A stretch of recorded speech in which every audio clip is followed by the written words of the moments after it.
Hey, this is Austin Harman Mixes, and today I want to bring you a video on waves. You might have heard waves a lot out there, or plugins or something to that effect, but you may not actually know what waves processing is. Today we're going to take a deep dive on what waves is, and if you want to know how you can actually use waves, I do have some videos on the channel of me actually dialing in waves on my vocals for the broadcast chain here. So go check that out if you'd like to see that. But otherwise, let's jump in and do a deep dive here on waves. First, let's address why waves. That doesn't sound very church-like. That sounds too complicated for my volunteers. That sounds like it's not necessary for church. That sounds like something that those big guys use and it's not going to work for us small people.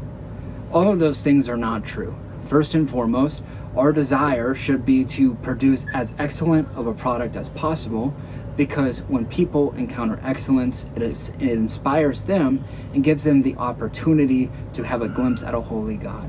Therefore, as audio engineers, we should pay very close attention to how things sound and try our best to maximize our sound to the best possible quality that we can.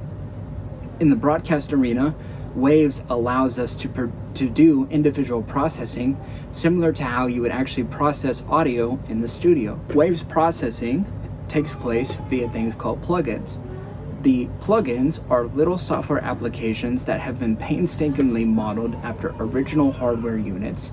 So you have available to you things like old school compressors, old school EQs, and various other plugins that can add a color and add sound to your source. Specifically for the broadcast application, Waves allows you to have access to similar or the same plugins that originally recorded studio music used to produce the sounds that they made. And that gives you maximum flexibility to be able to produce your broadcast sound as close as possible to the original source. This also applies for front of house. Waves can be used at front of house. There's a little bit of a different way that you would set it up so that you have some kind of redundancy, but waves is still very popular for front of house because of the added processing capability. Now, let me address an elephant in the room. Should I use waves at my church? That doesn't sound very church-like. That doesn't sound very volunteer-friendly. The short answer is, if your style of music calls for quality, then waves and external processing is going to help you get there. It's not a end-all be-all. It's not going to solve for bad musicians. It's not going to solve bad vocals. It's not going to solve for old school leadership, but it will enable you to create a better sound. And if that enables you to create a better sound, you should try your best to use anything that you can to make a better sound.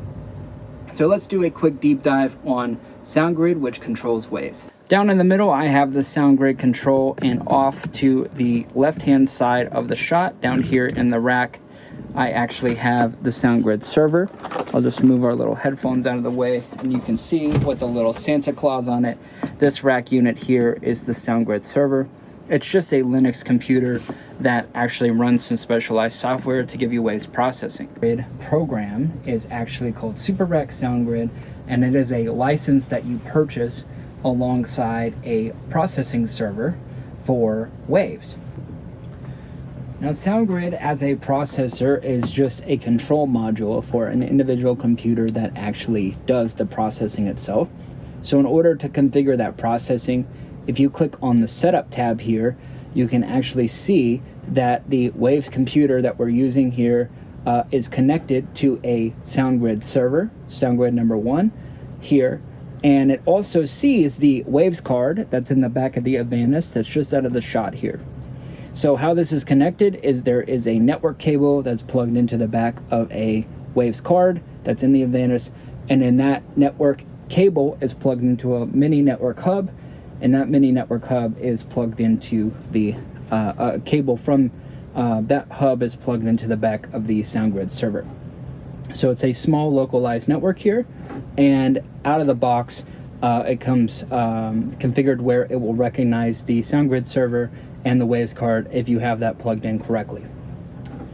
Next, you have the capability of patching There is a lot of different options here where you can patch to and from various sources within the application. Right now that is not in use, but do note that that is available to you. Next, I have a listing of shows. So we've had various engineers in here mixing, so you can recall and save shows. You can also recall and save snapshots. The difference here is that snapshots will recall individual settings for your plugins, whereas sessions would be more like a show file. Next on the list, we have the rack, which allows us to view individual plugin processing on a per channel basis.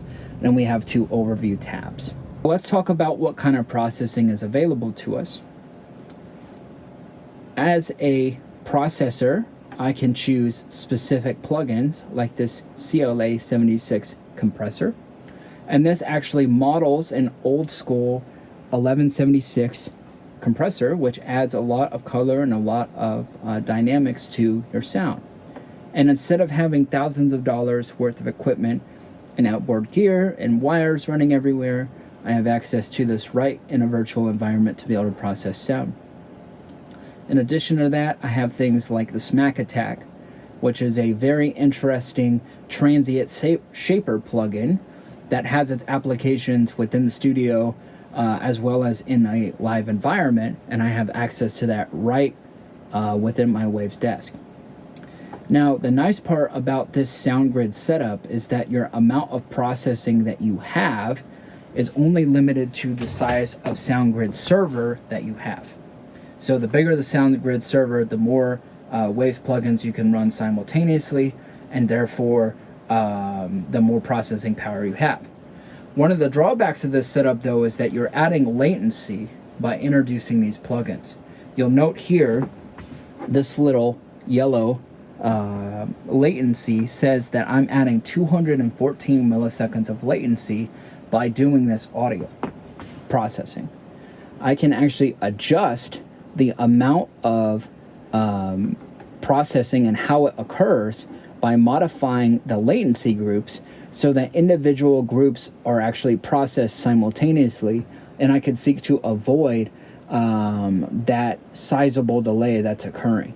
But ultimately, you can see in this latency group, at a maximum, I'm adding just under 5 milliseconds of latency, which means that this latency would be not be able to be perceived by a human because it's less than 5 milliseconds.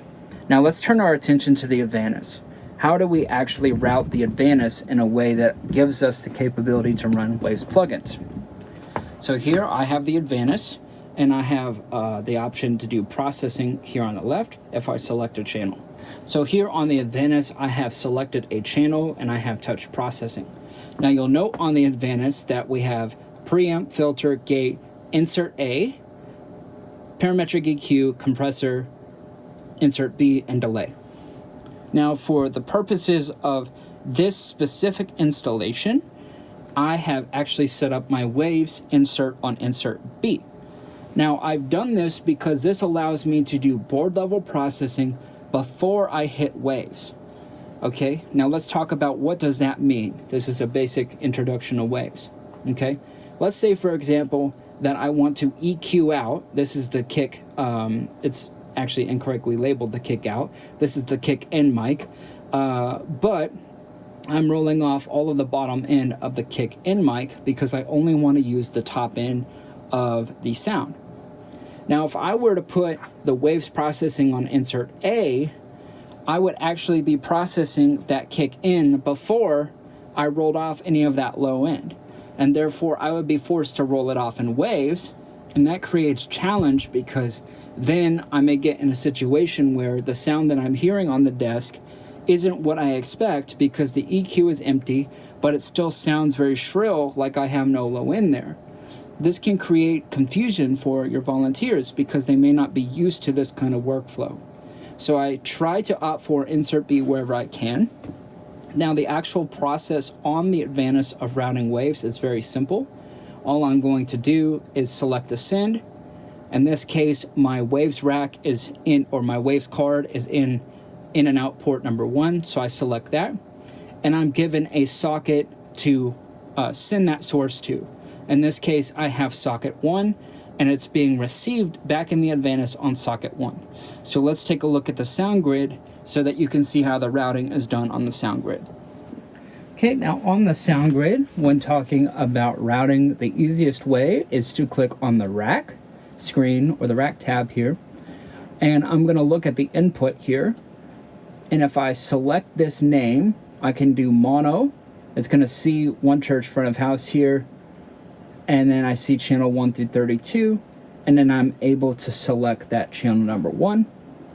And then on the output side, by default, this is still that same number 1 channel.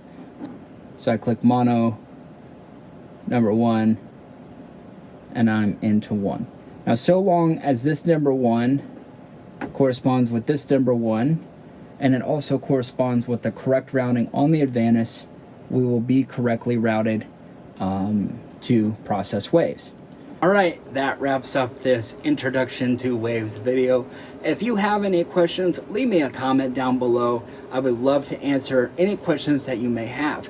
If you're interested in this setup and you would like me to come and install this setup at your church, send me an email, sales@thepenn.group.